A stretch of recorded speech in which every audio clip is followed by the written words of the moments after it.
मित्रांनो, मुख्यमंत्री माझी लाडकी बहीण योजनेतून 5 लाख अपात्र महिलांना या योजनेतून वगळण्यात आलेला आहे। तर अपात्र असून सुद्धा या 5 लाख महिलांनी या योजनेचा लाभ घेतला आहे।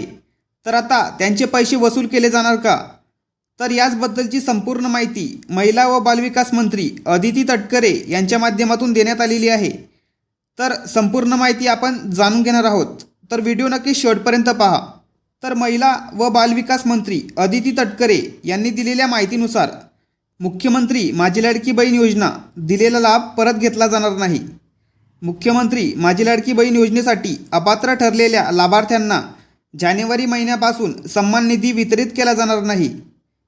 तथापि कल्याणकारी राज्याची संकल्पना पुढे नेत असताना लाभार्थ्यांच्या खात्यात यापूर्वी जमा करण्यात आलेला सन्मान निधी परत घेणे उचित ठरणार नाही।